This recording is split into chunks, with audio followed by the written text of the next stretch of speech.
વિકાસના તમામ સ્નેહીજનોને કાવ્ય પટેલના પ્રણામ। આજનો મારો વિષય मनोज मुनकासिर रजू करे मैं भारत। मुझे वेदों की ऋचाओं ने जन्मा। मेरे परिचय के लिए इतना पर्याप्त है कि अमृत स्वरूपा गंगा मेरी माँ। मैं भारत, मैं ऋषियों के आश्रम में पला हूँ, युग पुरुषों की उंगली थाम के चला हूँ और संघर्ष की प्रचंड अग्नि में चला। मेरे इतिहास का पहला पन्ना तब लिखा गया था जब मनुष्य ने दिन को तारीखों और समय में बांटना नहीं सीखा। 10,000 साल पहले मेरे इतिहास का पहला पन्ना शुरू हुआ, लेकिन इतना पुराना इतिहास सिद्ध करने के लिए आज मेरे पास शब्द नहीं है। लोग सवाल उठाते हैं कि सिंधु घाटी सभ्यता का तो सिर्फ 3400 साल हुए, तो फिर मैं 10,000 सालों का दावा क्यों करता हूँ? मैं क्या जवाब दूं इतिहासकारों को जो ईंट पत्थर की गवाही के बिना कुछ बोल नहीं पाते हैं? उन इतिहासकारों को 3400 साल पहले के अवशिष्ट दिखते हैं, परंतु 5000 साल पहले कुरुक्षेत्र में शस्त्र त्यागते अर्जुन को गीता का ज्ञान देते श्री कृष्ण नहीं दिखाई देते। 7000 साल पहले सरयू नदी के तट पर सूर्य को जल अर्पण करते श्री राम नहीं दिखाई देते। 8000 साल पहले रचाई गए ऋग्वेद की ऋचाएं नहीं दिखाई देती। आज मानचित्र पर मेरी जो छवि है वो हमेशा से थी। अनेकों टुकड़ों में बटा हुआ था, अनेकों विचारों में बिखरा हुआ था। फिर तक्षशिला में जन्मे मेरे पुत्र ने अपनी शिखा खोल दी और यहीं से मेरे कंठ बनने का मार्ग भी खुल गया।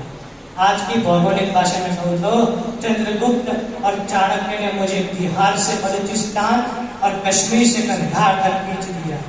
फिर अशोक ने मेरी सीमाएं की तक्षशिला से ईरान तक खींच दी।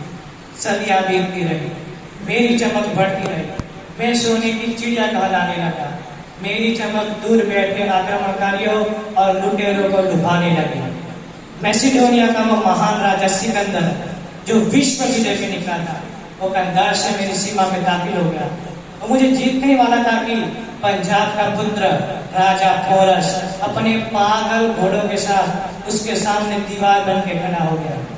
यूनानी इतिहासकार ने लिखा कि पोरस हारा, सिकंदर जीता, लेकिन अफसोस मेरे इतिहासकारों ने कभी पूछा नहीं, कभी इस झूठ को चुनौती नहीं दी कि अगर सिकंदर जीता तो वह खाली हाथ वापस क्यों गया। लेकिन सिकंदर आगे नहीं था। अरब, तुर्क, तैमूर और मुगल भी घोड़ों पे चढ़कर आए और मेरे मंदिरों का सोना लूट कर चले गए। मेरे इतिहास जला दिए, मेरे ग्रंथ छिन्न भिन्न कर दिए। फिर सात समंदर पार से आए हुए अंग्रेजी सौदागर अचानक ही राज सत्ता में आ गए और विक्टोरिया की भेजी हुई पीढ़ियों ने मुझे जकड़ लिया। अनेकों साल तक मैं विश्वासघात की धुन में मेरा दम घुटता रहा। मुझे याद भी नहीं है कि कितनी बार मेरी गरिमा का अपमान किया है, लेकिन मैंने भी ऐसे लाल पैदा किए थे जो रंग दे बसंती गा के मेरे लिए फांसी के तख्ते पे झूल जाए। मुझे याद आती है वो लाहौर की सेंट्रल जेल। मेरा बेटा भगत सिंह मेरे लिए फांसी के तख्ते पे चढ़ गया। एक तरफ लक्ष्मीबाई अपने छोटे बच्चे के साथ अंग्रेजों से लड़ पड़ी और अंग्रेजों के छक्के छुड़ा दिए। अल्फ्रेड पार्क में एक पिस्तौल के साथ अनगिनत अंग्रेजों से लड़ गया और पिस्तौल में आखिरी गोली बची तो वंदे मातरम बोल के मेरे चरणों में चढ़ गया। 25 साल की भरी जवानी में आजाद मुझे छोड़ गया। जो हाथ मेरी तरफ बढ़े वो मेरे वीरों ने काट दिए, जो आंखें मुझ पे उठी वो बुझ गई हमेशा के लिए।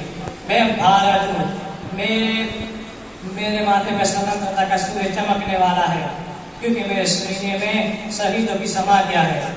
मैं भारत हूँ। भारत माता की जय। भारत माता की जय। जय हिंद।